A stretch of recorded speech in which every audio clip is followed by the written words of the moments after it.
In the Nationals leader, David Littleproud. Now, David, you were listening to that. This didn't happen in Queensland. It happened south of Sydney as well. But from, as leader of the Nationals and someone from regional Australia, this has got to be all the more concerning, doesn't it?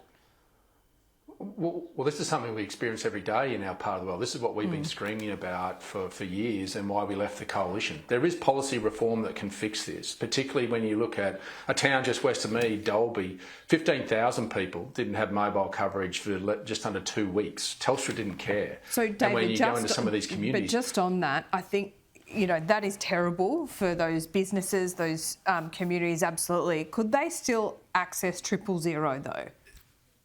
Well, this is the point I'm about to make, Laura, because in Dalby is fortunate enough where, as Paul just said, they can camp those 000s onto other networks. But the other networks aren't in many regional communities. You've got Telstra and Telstra alone.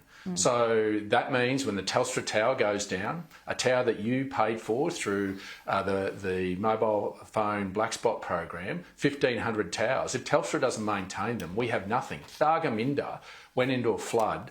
The council had no telecommunications at all because the Telstra tower went down straight away. It didn't even have the maintenance maintained to it. So what we've said from the start is that we need to reform what we call the universal service obligation, which was put in place when Telstra was privatised. And what that was there's $270 million a year that goes into maintaining pay phones and landlines. And they've basically evaporated to very small numbers now. So why wouldn't we extend this to mobile phone telephony to make sure that there is regulatory guide rails on these telcos to maintain? Would you change it altogether? Forget landlines and forget the payphones. That money is needed to back up the mobile network, surely. Well, just be careful. You also got to appreciate there's people in remote areas that rely on landlines. They have no other connection to 000 or the Rural Flying Doctor.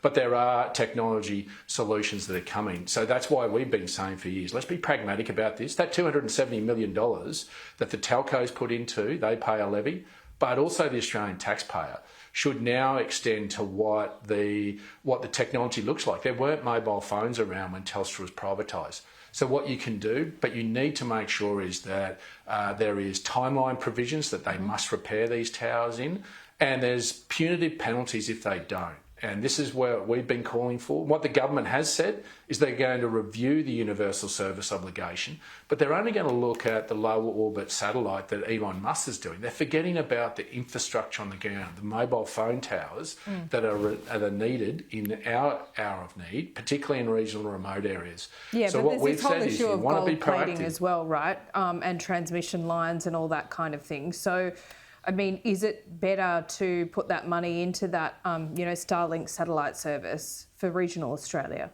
You need both. You need both, and even the telcos will tell you that. That Elon Musk and Amazon will not be able to solve this in isolation. You still need, and those towers, those investments, the hundreds of millions of dollars that we've spent as taxpayers to build across Australia will also be required to keep redundancy in the network and can be used for backhaul of data as well as mobile telephony. So the reality is you need both. And that's why you need to make sure that even when the telcos say you're going to need both, that there should be some burden on them to maintain those towers so that they don't go down. And this is where you take away that risk of a 000 situation like what we had where it doesn't go across to another network, like potentially could have happened to Dalby and doesn't happen in much of regional, rural and remote Australia. So what we're saying is you're experiencing what we've experienced for nearly 4 or 5 years now. And when we went from taking 3G away, it was meant to make our network stronger, it's actually diminished. This is where government needs to inject itself. We're going to be constructive. If the government want to take our hand, we can help them through this. Got it. Okay. Certainly something we should and will follow up, David. I want to ask you about Police Remembrance Day today as well, knowing that as I talk to you, Williambilla is in your community where you lost brave police officers that day. Yeah, our community's still getting over that. The 2 constables, Arnold and McCrow, won't be forgotten, and nor will Alan Dare, the neighbour who went over to help. Our community's still trying to recover. It's just outside town I grew up in, Chinchilla. It doesn't happen in Australia, and then we see what happened in Victoria. you just got to appreciate what these men and women are prepared to do for us. We make heroes of sports stars and social media influencers. The real heroes in our society are the men and women who put uniforms on every day to serve their community, serve their nation, and put their lives on the line. And for this day, I think all of us should be appreciative, but we also have a responsibility to the legacy of those that have lost their lives, that we live up to making our society better. We're custodians of that, and these men and women are there to help us. They're the heroes of our society, but they need our help to make our society better.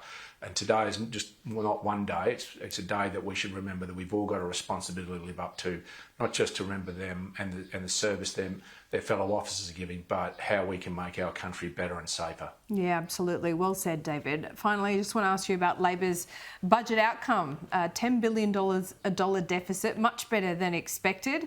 What's your take on it? Well, probably could have been a lot better had they had restraint on their spending, and I think you'll see this will be a smoke and mirror job. Jim and Katie will go out and try and tell the Australian people how good they are, but what they're forgetting is if they had some financial discipline in their spending, then effectively it could have been a lot better. But it's also come at the expense of the Australian people. We've got a huge tax intake. It's come from Australians paying more tax than ever. And so it's important to understand that there'll be a lot of spin today, but let's look at what could have been and what hasn't been because of the inability of this government to contain their spending. And the Broncos, DLP? Well, I'm a Bulldogs man, believe it or not, even though I'm a proud Queenslander. So. I can't believe you just admitted that on live television. Are you joking? Oh, come on. You're not a real Queenslander. I grew up in... You don't go for the Broncos? Chinchilla, we were the...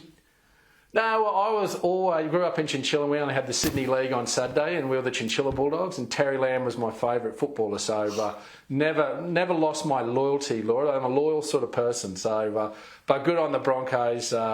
Queensland wins either way. There's plenty of Queenslanders in that Melbourne side.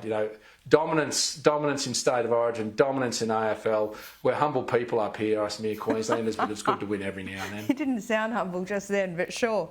Okay, I'll take your word for it. Thanks so much. I'm shocked. I still don't know what to say. David, I'll pick myself up off the floor and we'll talk next week.